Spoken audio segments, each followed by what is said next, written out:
So Falco is like a runtime behavioral engine that basically helps you from a security perspective, that gives you prevention, allows you auditing capability for behavioral, monitoring and intrusion. I love speaking and being with end users. It's my favorite thing in the world. I love just sitting down with a customer and saying, I solved this problem this way, and I use your solution this way. Tell me what's out there. My favorite part of my day is doing that. It's not being in meetings.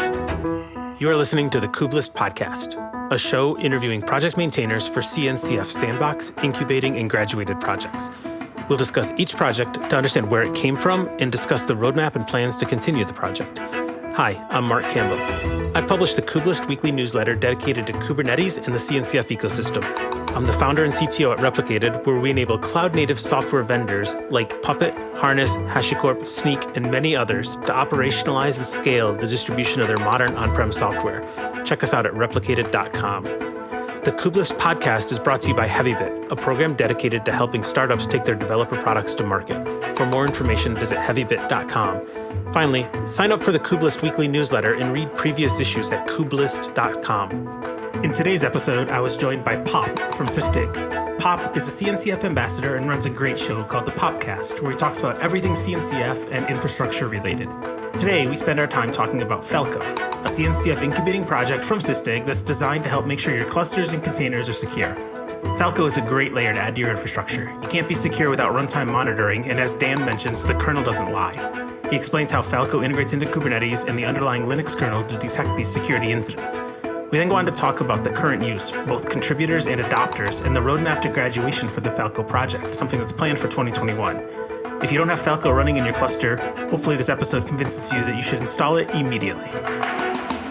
Hi, I'm here today with Pop from Sysdig. Pop is the director of open source community and ecosystem at Sysdig, and we're here today to talk about Falco. It's an incubation project that Sysdig contributed to the CNCF. Welcome, Pop. Hey, Mark, thanks for having me. Thanks for coming. So before we start, I'd just love to talk about your role at Sysdig, what you do, what the day-to-day is, and anything else you'd like to share. Absolutely. So I am the director of open source ecosystem and community for Sysdig. Prior to that, I was a field CTO. So I was interacting with a lot of end users and how they're utilizing not only the commercial product, but also our open source. We at Sysdig, believe that we have capabilities we built off of our open source core. So if you think about like Loris Dejuani, who was our founder, he was one of the people that put together, TCP dump and Wireshark. He's like a legend. I was on an interview with him. I'm like, man, you saved my life on so many occasions. I'm like, I feel like I owe you money or something, right? I mean, he's just a fantastic dude. And so, moving off of that kind of field-facing role, and this year, I started a podcast called the Popcast, and I was much more immersed in the Kubernetes and cloud-native community, getting to interact with like the community. I loved it so much, and I'm like, you know what? I've been on that revenue and field side for a long time, almost 15 years, and I just, in terms of my career progression, I'm like, I just want to integrate more from that perspective because I love open source. And I was just made a CNCF ambassador. And I think what the CNCF is doing is phenomenal. And so I wanted to be able to do that and also integrate my work day job, which is Sysdig. And then, again, this incubated project, as you said, with Falco, being able to take that and grow it out and see if we can graduate with just this amazing set of this global team that we have with Falco. So that's a long-winded way of answering somewhat of your question there, but. That's great. Yeah, we're definitely going to dive into some of that a little bit more. And congratulations on being named a CNCF ambassador. That's a great responsibility. It's an honor. And again, it's, I am so in such respect, God rest his soul, Dan Cohen was a great person. And, he inspired that community. He was a New Yorker, as I am. And, seeing what Priyanka's doing as well and the team, Chris Anishek and all of those folks. I mean, it's just, I feel it's an absolute privilege. And I cannot wait this year just to do more with the community. I'm going to double down with what I did with the community in 2020. That's awesome. Yeah, we're both running, podcasts, and we both have day jobs that are just totally immersed in the CNCF ecosystem. So that's awesome. Let's get started. Let's dive right into Falco. Can you kind of give us a high level and explain what the project is? Sure. So Falco is like a runtime behavioral engine that basically helps you from a security perspective, that gives you, prevention, allows you auditing capability for behavioral, monitoring and intrusion. So things like syscalls are being used as the underlying fundamental interface between an application and the kernel. And so syscalls allow you to like basically have the program, like if the program's doing a certain task, like processes or network or file IO or any of those are things that are touching the kernel. So it's the most truest way of getting, details. And so, we have a kernel module that taps into eBPF natively. Again, this is a native infrastructure. There's, I just definitely want to enforce that where, an IP helper that's jumping into the kernel that's able to do things like take suspicious events and send out like things through standard OW or files, or even, there's a side project, a fantastic project, which I talk about in a blog. It's a CNCF blog that we can link to here. But basically, it's called Falco Sidekick, where you can output to so many different mechanisms. We're talking like Slack or, PubSub, Kafka, AWS, SNS, those types of things. And so, you have a fault set of things that you can notify. And also you can create these rule sets, macros, conditions, like event types to be able to have it do anything. And like a standard use case that I've seen is like, folks looking like there's a CVE about man in the middle attacks. I think it's called CVE 2020-8554. And that was one where, our security researchers were able to find a way to look at this and be able to see a Falco rule if a service was created with an external IP and give you that audit capability. That's been so valuable for customers that, again, think that, security is only software supply chain, which is great. Having a vulnerability management system that's, blocking those things, it's something we do in the commercial product as well. But doing it at runtime, to me, is something that like you need to have. You can't just say, okay, I'm going to rest on my laurels and I'm going to be protected from a vulnerabilities perspective from my pipeline. If I'm running something and I have this kernel capability to be able to see into those things that are wacky, that are out of sorts, and then be able to get notified and then do an action of some sort, that is the most valuable thing you can do. And that's what I think the value of Falco is. Yeah, so it's not to really replace the software supply chain security. It's really security in depth, put security at all the layers and protect that software supply chain. We've definitely all familiar with recent stories around the SolarWinds Orion hack and like that problem with the supply chain. But don't just trust that, is what you're saying, is let Falco actually watch the runtime environment in case there's some other attack that's happening. So I did a talk with Steven Tarana from Booz Allen at KubeCon this year, and we talk about the complete pipeline. I mean, we're talking all the way from like binary auth to postmortem and incident response and then forensics capability. So to me, if you rest on just that, you don't have a complete security solution. And if somebody's telling you that, then they're completely wrong. So if you look at this and you do things like, benchmarking, and you do things like of the nodes that are running Kubernetes, or, vulnerability management, or even compliance, like rule sets for like, we just introduced at KubeCon as well is, native Kubernetes, network policy creation and visibility. I mean, those are things you need a lot of solutions in one. If you want to, again, there's open source solutions. If you want to cobble together all of those things, that's fine. You can do that. Or you can have a complete solution in Sysdig. Or, again, from a runtime perspective, you can utilize Falco from an open source perspective to be able to go, forth and do whatever you need to do from a security perspective. But I totally agree with you. It's not a single point solution for security. You need a host of other things, or you're going to run into exactly what happened in that incident. And so you mentioned that it's native in eBPF, but it's a CNCF project, and we talked a lot about Kubernetes already. Help me understand a little bit, like, does it run as a Kubernetes daemon set, a pod? Does it something I have to run on every node? What's the architecture of Falco? So basically, we can run as a systemd, as a daemon running on the host itself, right? So you can run it on the underlying running of a Kubernetes, or you can deploy us as a daemon set. You can deploy via Helm. So for instance, I spin up, through kubeadmin, I set up a cluster. I can very simply run, a manifest to be able to deploy, or I can install on those underlying nodes if I need to. So if you go to falco.org, there's an install capability that shows you how you're able to do that. The other capability, like I said, if you're spinning it up, if you, let's say you use EKS or AKS or GKE, a managed solution, you can also use Helm to deploy these, and we give you like a default set of rules, which again is very cool. You already get a default set of rules that would protect against what we see as a local set of rules, and then you can also create your own rule sets through this Falco rule syntax.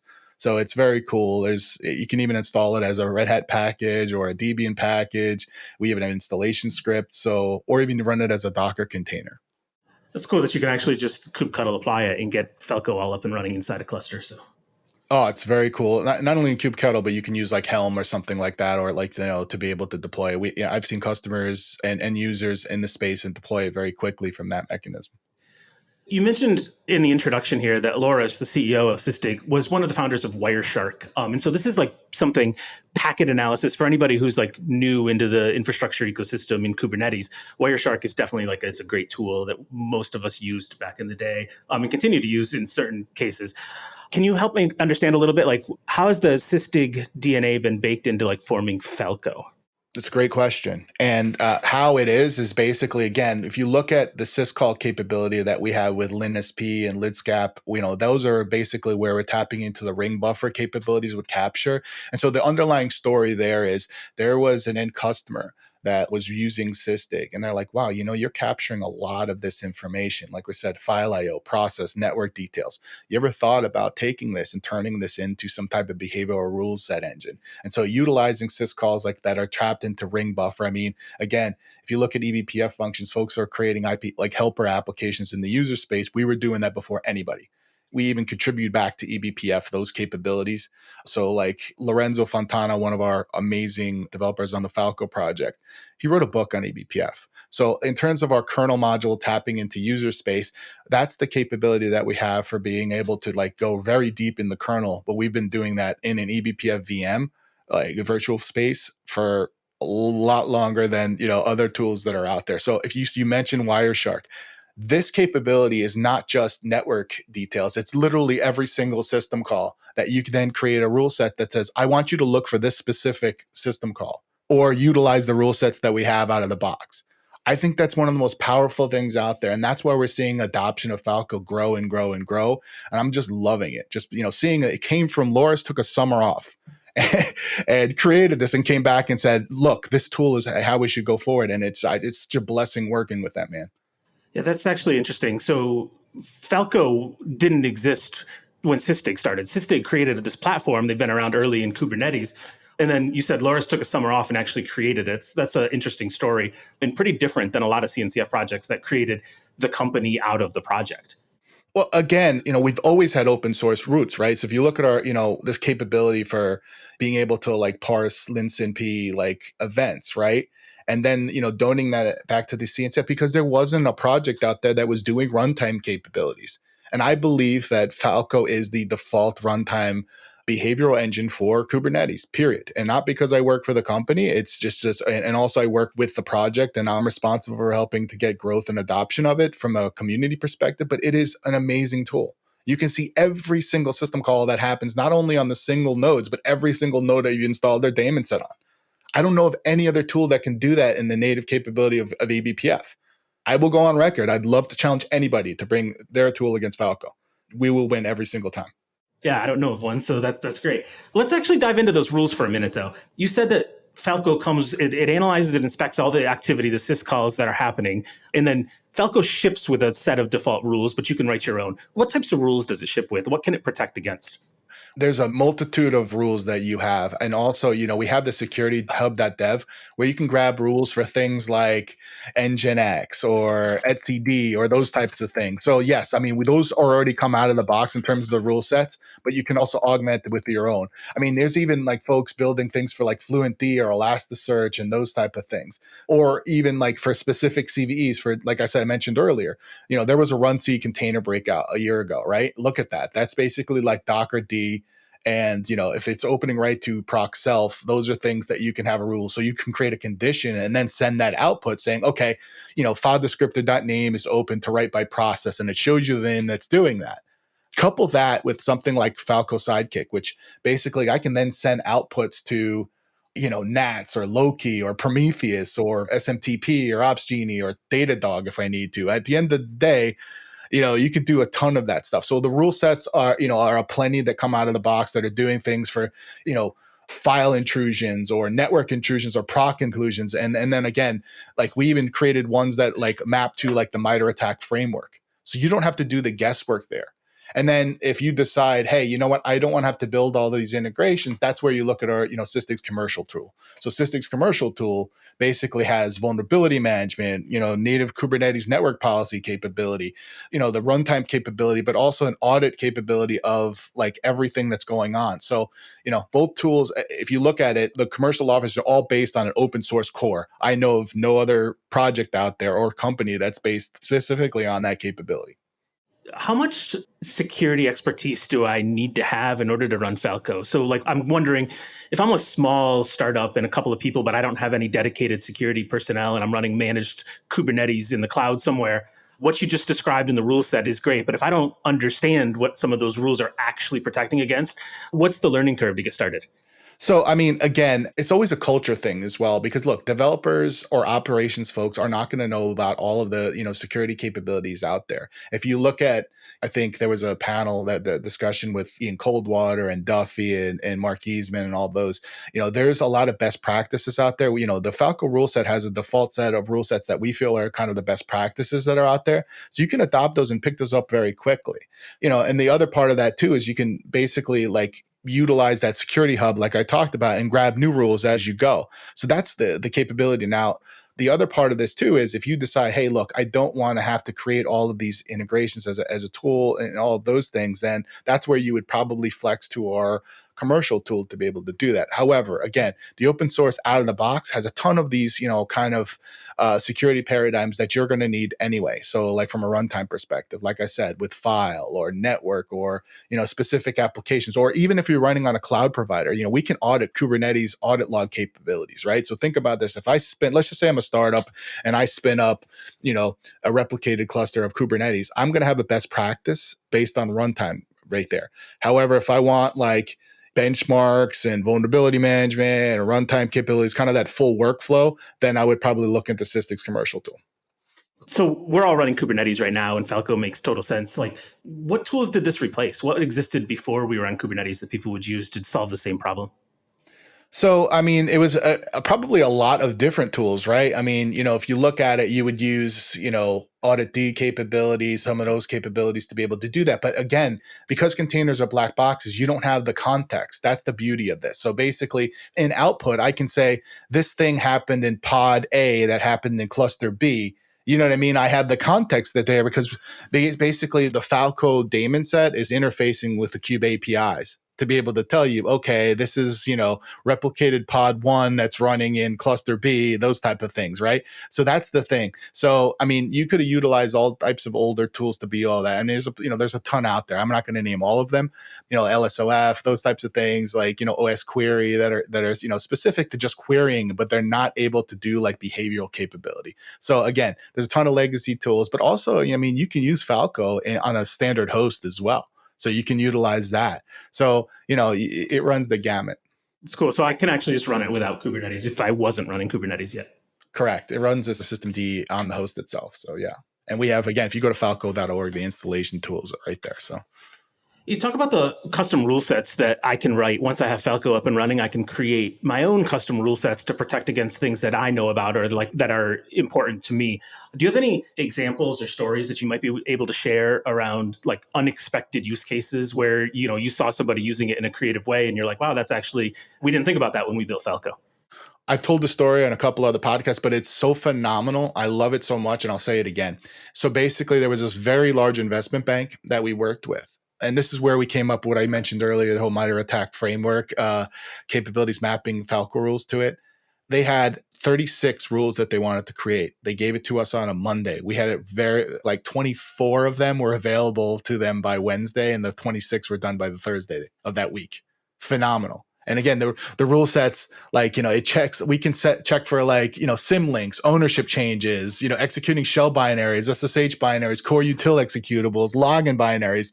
They were like, all of these things check the box. So they were able to create those rule set all using the Falco rule syntax very quickly. That's one of my favorite stories because, the end user utilized Falco and then actually uplifted to the commercial tool because they needed other capabilities, all based on the power of Falco's rule sets. And the syntax was so simple for them to create them.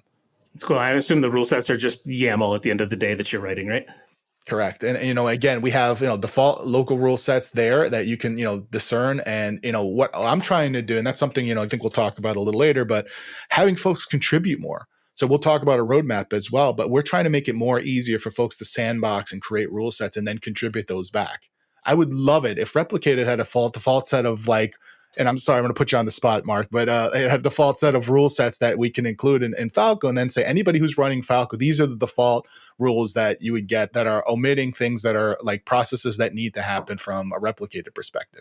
I would love that. So giving that to Amazon, for Amazon to do that for Fargate or something like that, because we can also support Fargate clusters and serverless and those types of things. So those are the things I'd like to see more folks contributing from that rule set capability. I mean, that makes sense. I think there's a huge getting everything baked into the defaults is super important, and making it so when I spin up a Kubernetes cluster, I should just have Falco and I should just have default rule sets running. It shouldn't be I create a Kubernetes cluster and now I have to think about which security framework I'm going to add in.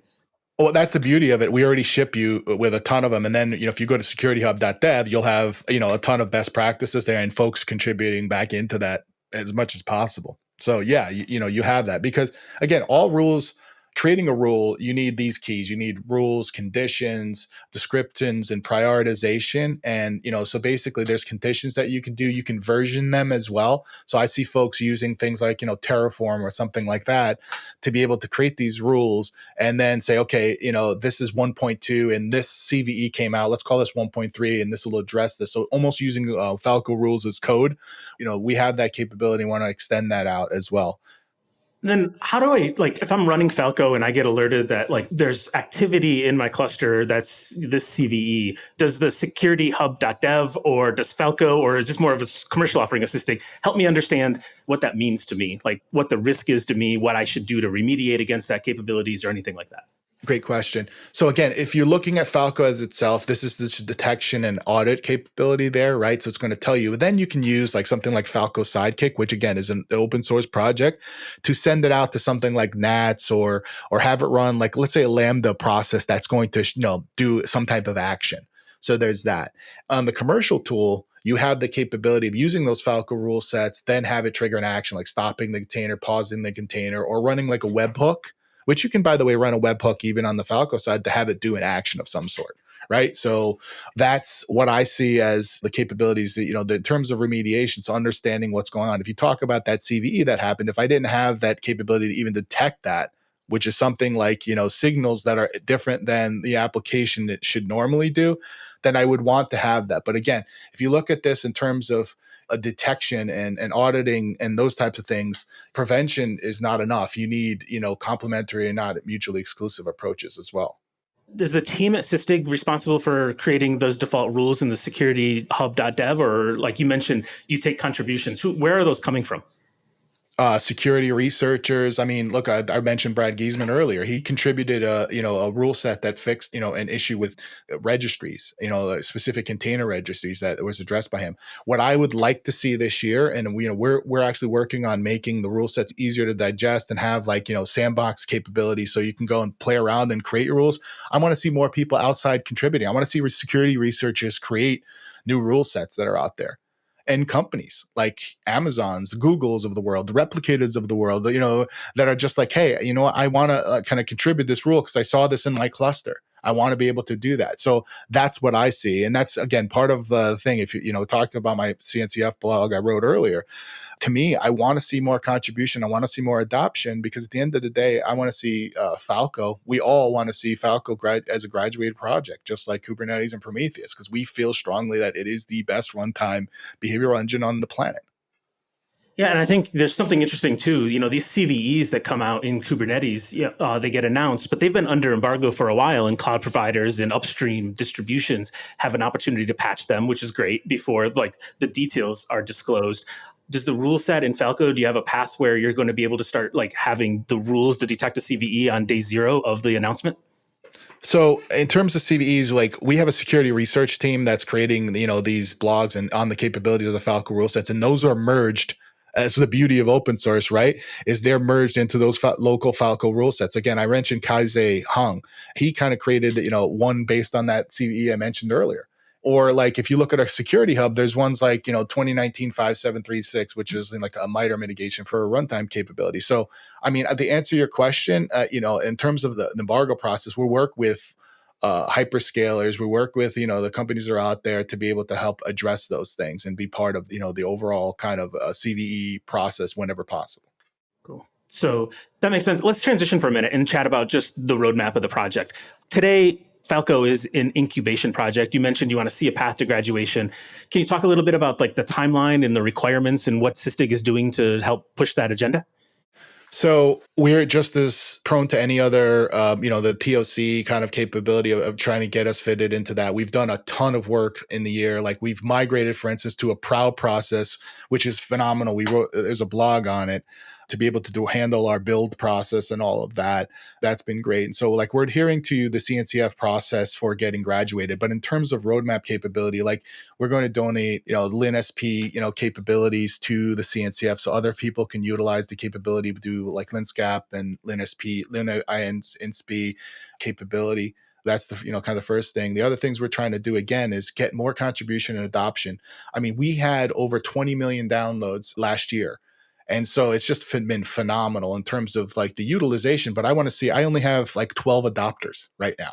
And I'm like, wait, I know there's a lot more people utilizing, Falco. I'd love to see more in terms of the adopters. So having people make it easy so people understand. That's my gospel and mission this year, is to make sure folks are contributing and they feel part of this Falco familia. We're doing such an amazing thing. And so having people involved in it, just if you think about like Kubernetes, I'm part of the Kubernetes community. I'm part of the contributors. I love that community. Everybody in that community is phenomenal. They want to help people get through. And we're trying to get Falco to be a place for that as well. Last year they did a ton in terms of, getting it in a place for us to be graduated. And I see this year us, creating more capabilities to make it easier to adopt and contribute, as well as adhere to whatever the CNCF requirements are for being graduated. And outside of the security researchers that you have, when you talk about just engineering effort that goes into building Falco, do you have a dedicated team? How many are there folks working full time on the open source Falco project at Sysdig, or is it really just kind of split among the engineering team as part of the Sysdig platform? No, we have dedicated engineers. We talk about, again, Leonardo De Donato. We have Leonardo Grasso. We have Lorenzo Fontana. We have engineers. There's also folks on the main commercial team that will contribute, because we feel strongly that open source is always the core of what we do. And we have dedicated folks, but also there's an expectation that the engineers will work on it. But also beyond that, we have contributions from IBM, AWS, VMware, Mattermost. I mean, if you look at our, CNCF stats, there's companies all over doing it. I would love to see replicated on that list, to be honest with you, Mark. I mean, you know what I mean? So like at the end of the day, it's like, I want more people to contribute. I want to understand where they're utilizing it. But, again, any project, if you think any successful project, if you think of the Prometheus or the Helms of the world, those type of things, they didn't just have like a certain set of, they had a high level maintainers, but they had folks contributing all over the world. And that's what I would love to see. That's fair. We're going to get replicated on that list too, because like we run Kubernetes and, obviously enterprise, Kubernetes distribution security is super important. And like Falco is a part of what we're doing right now. So we should do that. And I'm a big fan of you all. I mean, our original deployments, our backend used to utilize Replicated. It's a great tool. And anybody out there, again, I'll give you a shameless plug for you all. But it's just so quick to be able to like just run, process to get, your applications that might have been running in a SaaS from an on-prem capability. I mean, I haven't seen you all capabilities recently, but I was so floored with that. I got to be kind of a Replicated expert, because when I originally started with Sysdig, I was wearing many hats. I was deploying, doing customer success, marketing, all that stuff. And so I really had fun with Replicated. And I appreciate working with your support teams. You're a phenomenal team over there. That's awesome. Yeah. And it's fun as being a part of a startup like Sysdig, where early on you wear all these hats and you actually find the one thing. You said, you were a field CTO, and then you were able to spend enough time on the revenue side and go find this like open source community project that you just wanted to like spend all your time doing, and being able to like eventually stop wearing all these hats and being able to like put some focus in. Yeah. But you know what I love though? Like I love speaking and being with end users. It's my favorite thing in the world. I love just sitting down with a customer and saying, I solved this problem this way and I use your solution this way. Tell me what's out there. My favorite part of my day is doing that. It's not being in meetings. It's not like, coding. It's sitting there with somebody from, Bloomberg or something like that, where they're doing such amazing things and you're just floored by what they're doing. That to me is worth the price of admission. And I love that my new role, I get to do more of that and interact with the financials, the pharmas, and any end user that's out there in the world. I'm not just limited to a specific geo now. I'm literally now all over the world, and I'm so excited for that. Yeah, I imagine, being so deep in the security ecosystem and in Kubernetes puts you in a unique place where, you have developers for these large regulated industries that want to adopt Kubernetes, but they're hitting these obstacles inside their org. And, you can actually unblock those and create a path to more Kubernetes adoption inside these large regulated industries and organizations. Oh, without a doubt. I mean, there was just a stat, usage stat that looked at, it was almost $1.6 trillion lost or something on either misconfiguration or cybersecurity. So think about that. People are looking like even legacy hosts, there's cybersecurity issues and all of those things. And then you couple it with adding an abstraction layer on top with Kubernetes. That's, I think, the power of things like Falco and the other tools that are out there, is that capability to give that peace of mind, kind of give that confidence in running, your cloud native pursuits. Yeah. Even the SolarWinds Orion hack that, was in the news recently, nobody, no organization today controls the supply chain of all of the software that's running in. We're all relying on either open source or commercial software running, and those have their own supply chains. And so having something like Falco running in the cluster, which is able to do more than just query those vendors and projects to figure out if they've been impacted, but be able to have some confidence in it, is really empowering. There's no truer place than the kernel to be able to look at that stuff. If a binary is doing something out of the ordinary, Falco will tell you. If it's writing to a directory it shouldn't be, Falco will tell you. So, at the end of the day, you can't just rest on your laurels on having a vulnerability, container scanning thing from those things. It's great to have that because, again, you need protection from all layers. You're not going to build a wall. If you have a castle, you're going to build a moat around your castle, that not just on one side of the castle. So at the end of the day, that's the thing. Wow, did I just go Game of Thrones? Anyway, so. And so, going back to the CNCF landscape and being able to move to a graduated project, you mentioned a couple of things. You mentioned adoption and contributors. You talked a little bit about, various contributors, and, we definitely have to make some contributions that we'd like to actually see in there too.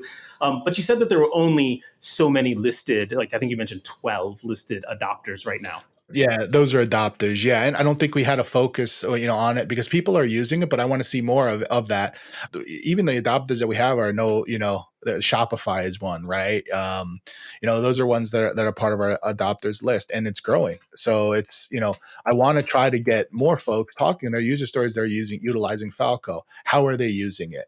And so that's part of my job, is I want to be interact with them. And that's exactly what I mentioned earlier, is talking to, end users of Falco and seeing how they're using it. It's the highlight of my day. So I really want to do more of that. And so helping folks understand what Falco does, and having issues with deployments and want to understand how to fix it. I want to be able to channel those and help to address those things. Yeah, I mean, that's one of the just challenges of open source in general is, there are people out there using it, and that's great. And that's what you set off to solve. But then you often just don't get a lot of information about who's using it and how. There's some stories you're definitely missing, and, not knowing the full extent of what it's being used for it's just in general a challenge of open source.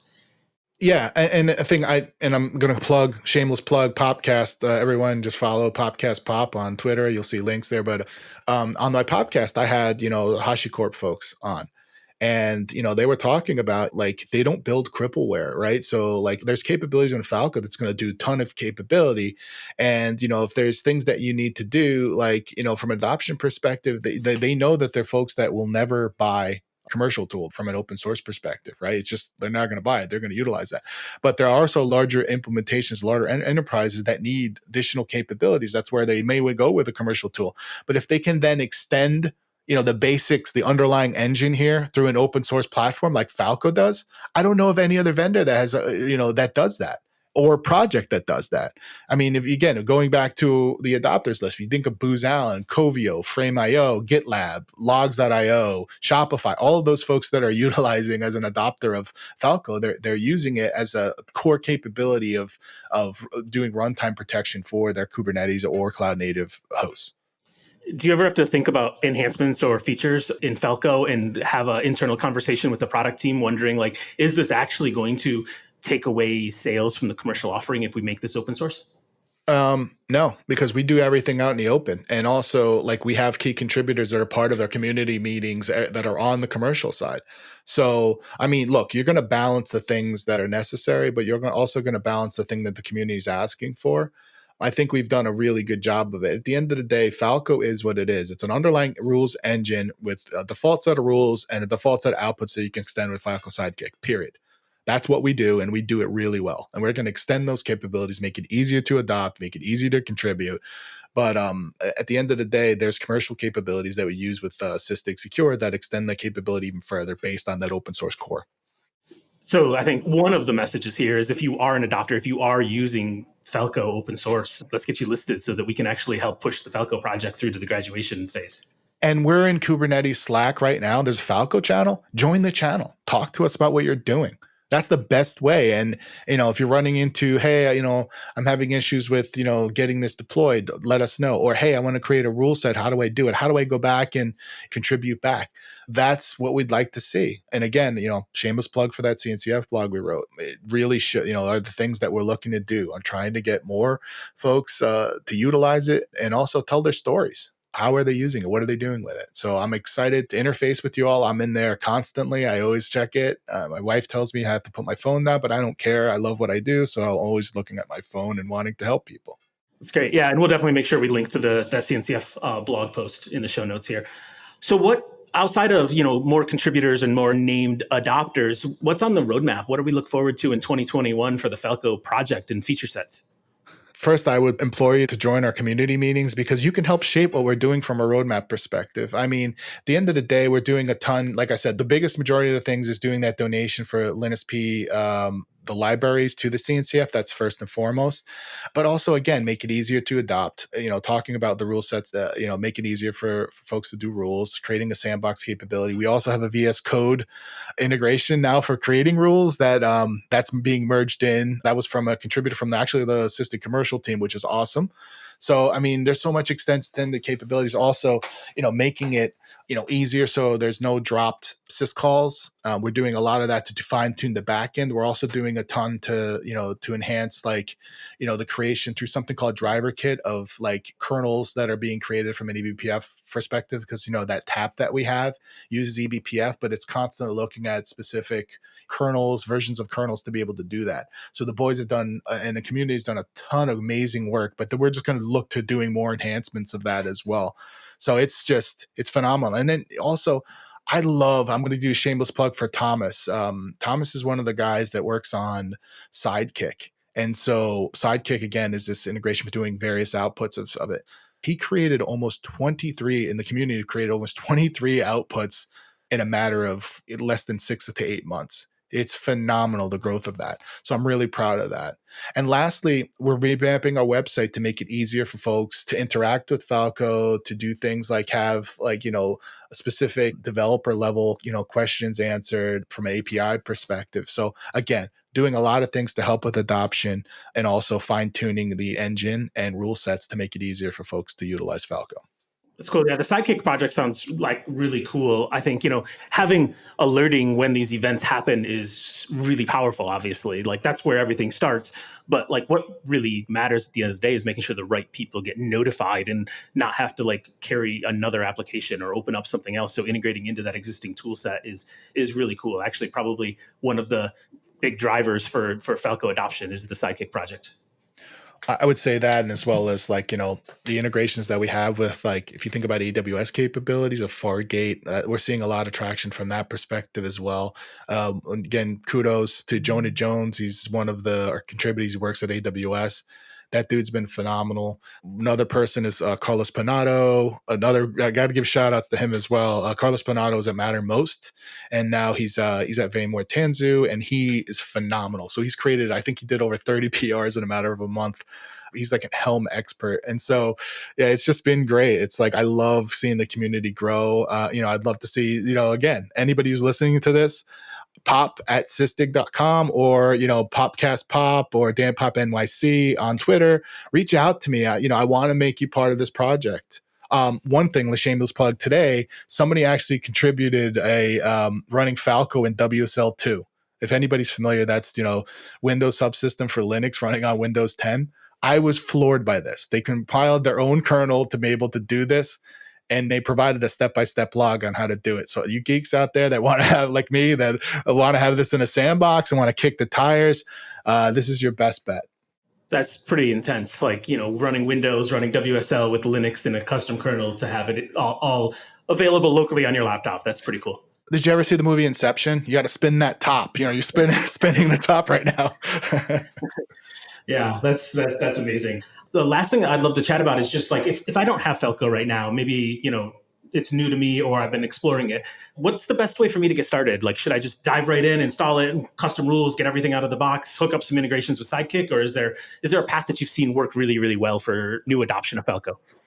That's exactly it. Again, we have support on Kind or Minikube if you want to kick the tires there. Or, hey, if you want to spin up like a GKE cluster and run, or, managed cluster or even run it on a single host, like, you can run this locally and have this run.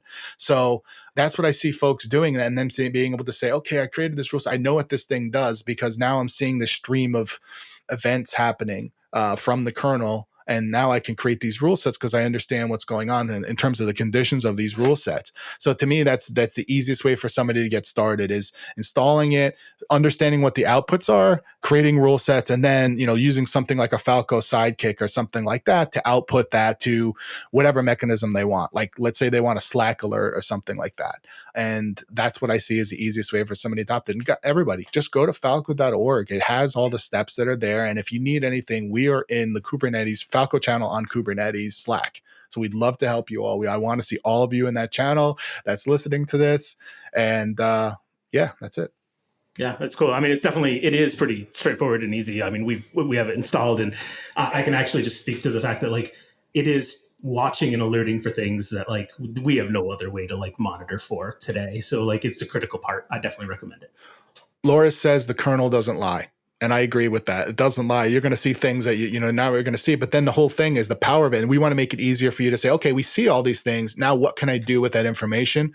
This year is the year that we make it way more easier for you all to do. Just like, again, I would say at the beginning of last year, it was a little more difficult for you to install Falco. We made it a lot more easier. And now our plug right now is how can we make it easier for people to output or create rule sets or, deploy the core engine? That's the big thing we're trying to do here. And also just, grow out some of the capabilities based on what the community requirements are. So do you think we might see Falco apply for graduation sometime this year? It's our hope, and it's what we're shooting for. But again, I want to see more adoption out there. But absolutely, I would love to see this. And again, being a CNCF ambassador as well, I have to be agnostic to all the projects that are out there. But I love this project. I would not have moved from, I love the job that I did at Sysdig, and I love this job here because I feel so strongly about this project, and I feel so strongly about the community's adoption of it. It's great. Yeah. I mean, look, we love everything that Sysdig's been doing. You've been around early in the Kubernetes ecosystem. The Falco project is great, in contributing that as a CNCF project is awesome. The podcast is a great podcast. I would encourage anybody who's listening to like go follow on Twitter and subscribe to the podcast. You have some good stuff planned for this year, I think. Yeah, so season 2 is here. So if anybody who hasn't listened to the podcast is basically where, I looked at this as an opportunity to like connect people, the humans behind the code. But it's been a godsend, and I'm really happy about the podcast success and just being out there in the community. Yeah, that's great. It's good work on it too. I mean, it's definitely gone from brand new to one of the ones that I look forward to and subscribe to all the time too. Appreciate it. Your check's in the mail. All right. Is there anything else that you want to talk about Falco, Sysdig, anything? Nah, just go out there and use Sysdig, and I appreciate the opportunity to talk to you today. That's all we have time for today. If you're the maintainer of a CNCF project and would like to be a guest on this show, head over to Kubelist.com. To learn more about Heavybit, visit heavybit.com to check out the library. It's packed with amazing talks and content on sales, marketing, product, and more for founders of developer tools companies.